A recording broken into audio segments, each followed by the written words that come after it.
श्रीमद् भागवत महापुराण नवम स्कंद अध्याय 13। राजा निमि के वंश का वर्णन। श्री सुखदेव जी कहते हैं, परीक्षित, इक्ष्वाकु के पुत्र थे निमि। उन्होंने यज्ञ आरंभ करके महर्षि वशिष्ठ को ऋत्विज के रूप में वर्ण किया।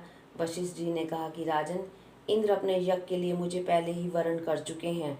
उनका यज्ञ पूरा करके मैं तुम्हारे पास आऊँगा, तब तक तुम मेरी प्रतीक्षा करना।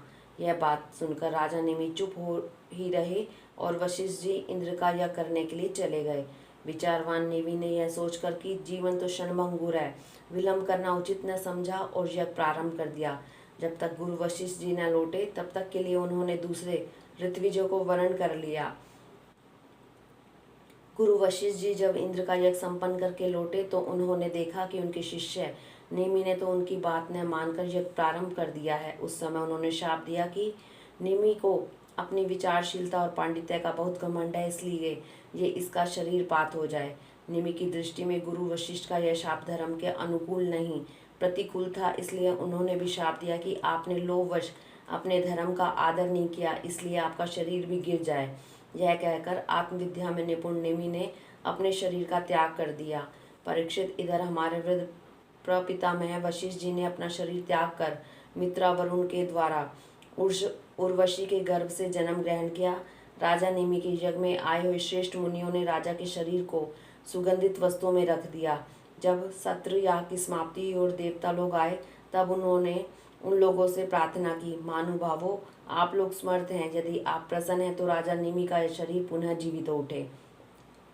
देवताओं ने कहा, ऐसा ही हो। उस समय निमि ने कहा, मुझे देह का बंधन नहीं चाहिए। विचारशील मुनिजन अपनी बुद्धि को पूर्ण रूप से श्री भगवान में ही लगा देते हैं और उन्हीं के चरण कमलों का भजन करते हैं। एक न एक दिन यह शरीर अवश्य ही छूटेगा। इस भय से भीत होने के कारण वे इस शरीर को कभी संयोग ही नहीं चाहते। वे तो मुक्ति होना चाहते हैं। अतः मैं अब दुख, शोक और भय के मूल कारण इस शरीर को धारण करना नहीं चाहता। जैसे जल में मछली के लिए सर्वत्र ही मृत्यु के अवसर हैं, वैसे ही इस शरीर के लिए भी सब कहीं मृत्यु ही मृत्यु है। देवताओं ने कहा, मुनियों, राजा निमि बिना शरीर के ही प्राणियों के नेत्रों में अपनी इच्छा के अनुसार निवास करें। वे वहां रहकर सूक्ष्म शरीर से भगवान का चिंतन करते रहते हैं। पलक उठने और गिरने से उनके अस्तित्व का पता चलता रहेगा। इसके बाद महर्षियों ने यह सोचकर कि राजा के न रहने पर लोगों में अराजकता फैल जाएगी, निमि के शरीर का मंथन किया।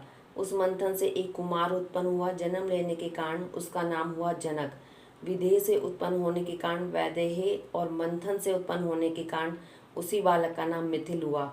उसी ने मिथिलापुरी बसाई।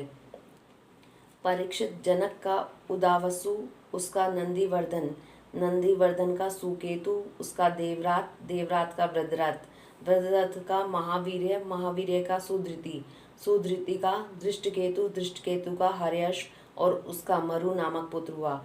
मरु से प्रतिपक, प्रतिपक से कृतिरथ, कृतिरथ से देवमीढ़, देवमीढ़ से विश्रुत और विश्रुत से महाधृति का जन्म हुआ। महाधृति का कृतिरात, कृतिरात का महारोमा, महारोमा का स्वर्ण रोमा और स्वर्ण रोमा का पुत्र हुआ हस्व रोमा।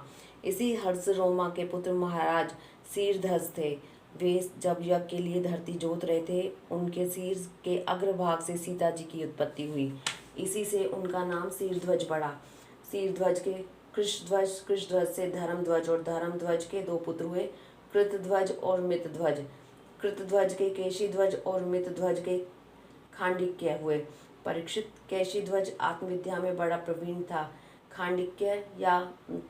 खांडिक्य था कर्मकांड का मर्मज्ञ। वह केशीध्वज से भयभीत होकर भाग गया।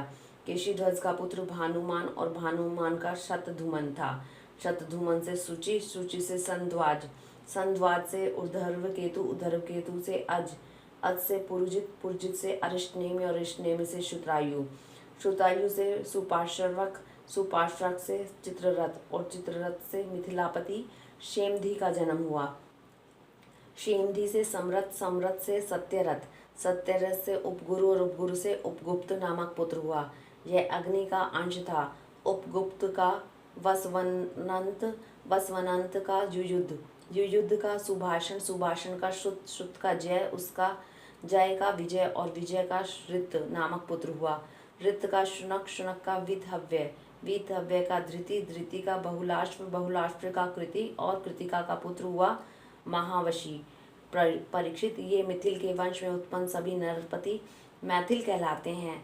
ये सब के सब आत्मज्ञान से संपन्न एवं गृहस्थ आश्रम में रहते हुए भी सुख दुख आदि द्वंद्वों से मुक्त थे।